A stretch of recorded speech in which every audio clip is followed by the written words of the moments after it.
Assalamualaikum warahmatullahi wabarakatuh. Baiklah, saya akan memberikan penjelasan ya. Ini penjelasan lanjutan setelah kita tadi atau yang sebelumnya ya. Kita sudah mempelajari tentang ya pertimbangan yang harus kita perhatikan dalam merencanakan program intervensi ya. Nah, sekarang kita perhatikan mengenai apa? Caranya ya, cara menyusun programnya gitu ya. Cara menyusun programnya, nah ini salah satu contohnya ini yang kita bisa gunakan adalah dengan menggunakan model namanya logic model gitu ya. Jadi model logika intervensi gitu ya.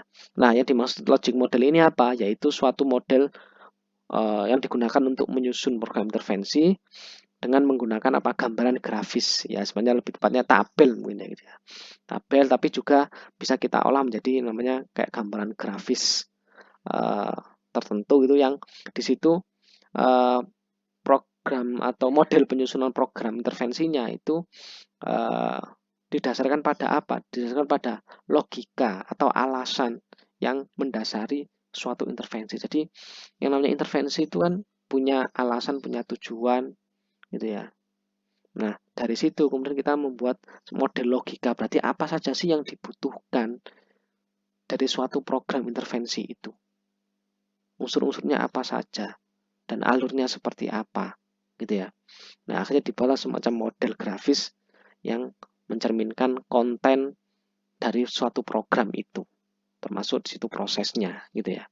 Nah, komponennya apa saja komponen dari model logik dari program intervensi itu? Komponennya adalah paling nggak di situ ada asumsi, ada kemudian di situ pemaparan tentang situasi, pemaparan tentang inputnya, pemaparan tentang bentuk kegiatannya. Output ini sih maksudnya bentuk kegiatannya ya. Kemudian outcome-nya, hasil kegiatannya. Nah, ini penjelasannya masing-masing komponen. Nah, ini dimaksud asumsi itu apa? Asumsi itu ya tentang keyakinan mengenai program yang perlu dijelaskan. Keyakinan mengenai program bahwasannya ya nanti kita contohkan ya. Keyakinan mengenai program yang perlu dijelaskan, kemudian terkait dengan tujuan programnya. Jadi kayak apa maksudnya bahwa program ini didasarkan pada apa gitu ya. Kenapa program ini dimunculkan? Kemudian tujuan program ini apa secara umum gitu ya. Dan bisa juga dipaparkan secara spesifik juga bisa sekaligus ya, biar lebih jelas gitu ya. Jadi tentang alasan program itu, kemudian tujuan program itu di bagian asumsi ini. Kemudian situasinya, nah situasinya ini ya tujuan programnya, terus kemudian kalau di asumsi tadi misalnya sudah disebutkan tujuan umumnya, berarti di situasi dijelaskan tujuan yang spesifiknya misalnya itu ya. Terus kemudian masalah yang akan ditangani, fokus permasalahan yang ditangani itu apa, pernyataan masalahnya ya, problem statementnya, kebutuhannya itu ya. Kemudian menjelaskan berbagai aspek masalah mengenai siapanya yang di situ terdampak gitu ya. Jadi menjelaskan permasalahannya itulah, deskripsi tentang masalahnya, siapa yang terdampak, di mana masalah itu terjadi, kapan itu terjadi, dan bagaimana cara menyelesaikannya. Katanya nanti dengan programnya itu ya, program intervensinya apa gitu ya. Kemudian inputnya ini ya maksudnya ya sumber daya yang akan digunakan untuk melakukan intervensi itu ya. Seperti ya sumber daya bisa sumber daya manusianya, sumber daya finansialnya, kemudian materialnya gitu hanya bahan-bahannya itu ya, peralatan yang dibutuhkan, kemudian juga misalnya partner atau kolaborator juga misalnya yang dilibatkan siapa saja yang akan terlibat dalam pelaksanaan program ini nantinya gitu ya. Kemudian output, nah output ini terkait dengan benar-benar programnya. Jadi programnya itu seperti apa nanti realnya programnya. Ini beda dengan situasi. Kalau situasi tadi kan permasalahannya, kalau output ini programnya. Kalau input tadi kan fokus ke sumber dayanya siapa saja yang terlibat, kemudian SDM-nya siapa, sumber daya finansialnya, materialnya. Kalau output ini bentuk programnya akan seperti apa gitu ya. Jadi ini pemisahan biar lebih jelas lagi ya berdasarkan pembagian-bagian ini. Jadi Jadi deskripsi program-programnya yang dilaksanakan nanti mencakup apa saja, cakupannya, bentuk kegiatannya seperti apa gitu ya. Kemudian pesertanya nanti siapa gitu ya. Itu. Jadi fokus ke ini. Jadi deskripsi programnya, kemudian sama pesertanya gitu ya. Dan kalau outcome itu hasilnya. Hasilnya nanti diharapkan dalam jangka waktu yang pendek, misalnya 3 tahun akan seperti apa. Kemudian kalau misalnya ada outcome jangka menengah atau jangka panjang, ya ini idealnya ya, idealnya dalam sebuah menyusun dalam hal kita menyusun program gitu ya, itu mencakup ini gitu ya. Cuma nanti akan saya jelaskan di slide terakhir tentang apa penerapannya di laporan intervensi yang sudah saya sampaikan sebelumnya itu di si pecer ya, karena ada di situ pedomannya apa sih yang perlu dicantumkan. Ini cuman kita sebagai tambahan gambaran aja ya, wawasan bahwasanya seperti ini harusnya cakupan yang ada di dalam suatu program intervensi. Dengan menggunakan logic model ini semuanya bisa tercakup, mulai dari apa alasannya dari program itu ya, terkait asumsi tadi, alasannya, kemudian tujuannya, kemudian situasinya tadi ya, bagaimana masalahnya seperti apa kita deskripsikan yang menjadi argumen kenapa program ini penting untuk dirancang, untuk dilaksanakan ya. Kemudian ada di situ juga harus ada inputnya ya, sumber dayanya siapa saja yang akan menjadi narasumber, misalnya pelaksananya, kemudian secara finansial, bahkan kemudian materialnya, bahan-bahannya yang digunakan, kemudian kolaboratornya yang terlibat siapa misalnya ya.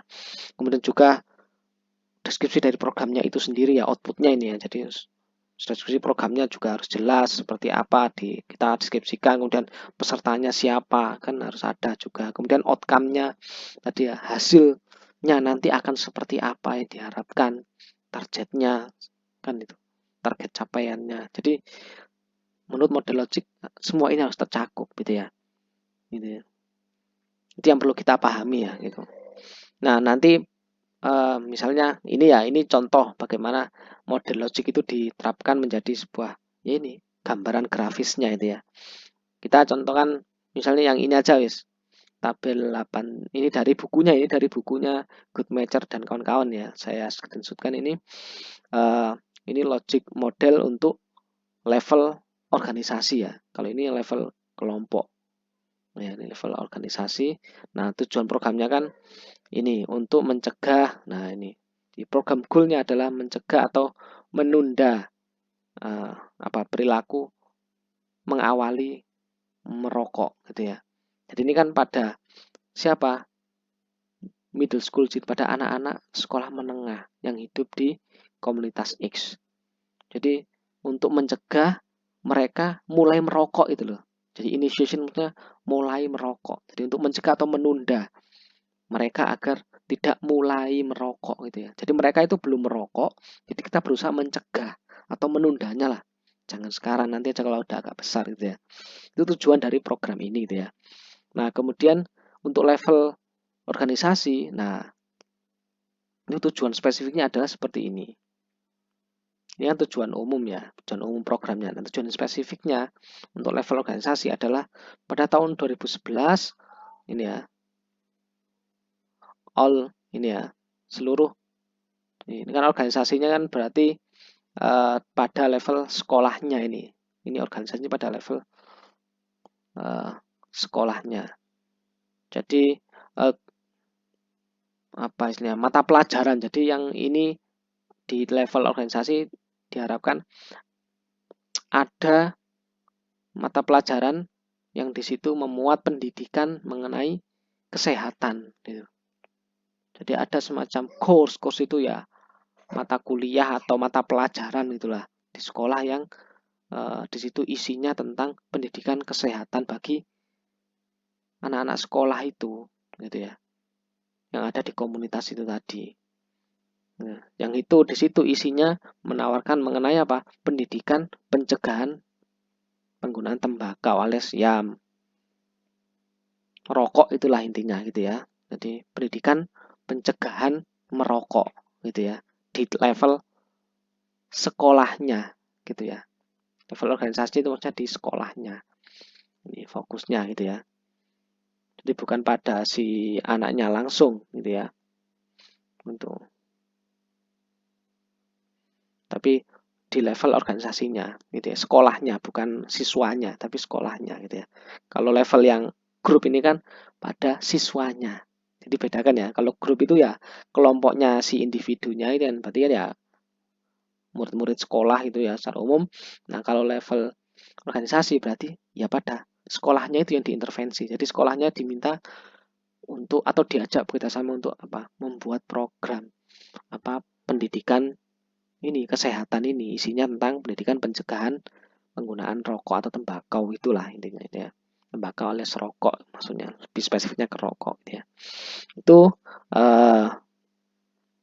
untuk level organisasinya. Nah, nanti diterjemahkan ke dalam nah ini asumsinya apa? Ini kan asumsinya. Asumsinya adalah middle school teachers who asumsinya adalah guru-guru sekolah menengah yang terlibat berpartisipasi di dalam workshop trainer ini. Nah, itu akan mereka akan menggunakan apa? Pendidikan kesehatan ini ya. Mata pelajaran pendidikan kesehatan tentang pencegahan merokok ini di dalam kelas mereka. Jadi yang kita latih ini bukan siswanya tapi gurunya. Jadi guru-guru ini kita latih dan kita berikan wawasan tentang bagaimana dan kenapa seharusnya kita melakukan atau menyisipkan mata pelajaran atau konten pembelajaran tentang pendidikan pencegahan merokok itu. Kenapa itu penting, bagaimana caranya, dan bagaimana menerapkannya di dalam kelas itu. Sehingga harapannya setelah itu mereka akan bisa dan mau gitu ya, mau menerapkannya di dalam kelas-kelas pembelajaran mereka gitu ya, sehingga akan menyebar ke siswa kan itu ya, sehingga outcome-nya nanti harapannya ya sampai itu nanti mereka akhirnya menurun ya, tadi bisa tercegah atau bahkan tertunda tadi ya untuk merokok itu. Nah, inputnya apa? Inputnya berarti invested resources. Jadi invested resources maksudnya sumber daya yang diinvestasikan apa? Yaitu existing the trainer. Jadi kurikulumnya gitu kan ya. Jadi dibuat semacam kurikulum. Jadi penyusunan kurikulum. Oh, ini inputnya ya. Jadi maksudnya inputnya itu kurikulumnya kan sebenarnya diperbaiki gitu ya. Kemudian ditambahkan nanti dalam bentuk aktivitasnya. Aktivitasnya adalah apa? Pembuatan kurikulum pendidikan pencegahan apa? Pencegahan tembakau atau pencegahan rokok gitu ya. Dan nanti yang di reach ini maksudnya target orangnya adalah siapa? Health education staff pendidikan kesehatan. Jadi ya bisa guru-guru kan, karena yang diharapkan ya udah guru-guru nanti diibaratkan sebagai staf pendidikan kesehatannya. Atau misalnya juga guru-guru yang atau staf UKS misalnya gitu ya. Tapi yang lebih berpengaruh kan guru-guru sebenarnya, guru di kelas ya. Nah, guru-guru yang misalnya ngajar apa biologi lah, kimia lah misalnya yang relevan ya. Itu menjadikan sebagai sasaran gitu ya, sebagai target apa ini subjeknya gitu ya, pesertanya. Kemudian ya kemudian ada juga ini ya, ini staf kesehatan di sekolah X gitu ya. Kalau ini trainer, kalau ini staf kesehatan sekolah X-nya. Nah, kemudian ini mereka dilatih train middle school health education trainers. Jadi mereka jadikan sebagai trainernya. Ya, mereka dilatih ya untuk menjadi ya seorang yang mumpuni dalam memberikan materi tentang pendidikan kesehatan di sekolah itu ya. Kemudian kegiatan lainnya juga mengadakan apa? Ini pendidikan pencegahan merokok di kelas-kelas itu gitu ya.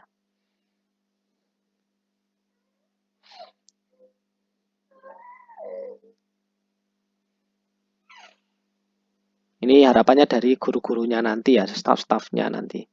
Dan akhirnya nanti outcome-nya, hasilnya apa? Lah ini nanti terkait dengan proses evaluasi ya.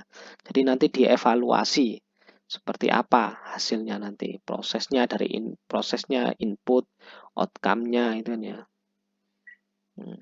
Itu dari input ke proses, kemudian dari input ke outcome nanti akan dievaluasi. Ya, jadi ini contoh gitu ya bagaimana inputnya, sumber dayanya ini yang ada kemudian dimanfaatkan untuk ya ini melakukan aktivitasnya ini seperti ini, dan nanti yang disasar adalah ini ya health education staff mereka, harapannya menjadi ini staff edukasi pendidik staff pendidikan kesehatan gitu ya. Nah kalau ini inputnya adalah ya staf kesehatannya kemudian dilatih gitu ya, sehingga mereka mau melakukan apa tadi pendidikan kesehatan berupa pencegahan tembakau pada anak-anak mereka di sekolah gitu ya. Nah, ini contoh, ini juga contoh ya level komunitas sama ini level kebijakan. Nah, ini contoh aja bagaimana gambar grafisnya untuk model logik gitu ya. Nah tapi, nah ini untuk lebih mudahnya, simpelnya ya ini sudah ada di pedoman laporan ya. Silakan misalnya nanti kalian lihat ya bagaimana menerapkan tadi aspek-aspek atau unsur-unsur yang ada dalam logic model itu ke dalam bab 2 di bagian rancangan program itu kan ya. Di situ kan kita harus mencantumkan landasan programnya apa gitu. Jadi alasannya tadi ya, argumennya, argumen teoritis empiris yang menjadi dasar penentuan atau pemilihan suatu program itu. Kan ada landasannya tadi ya.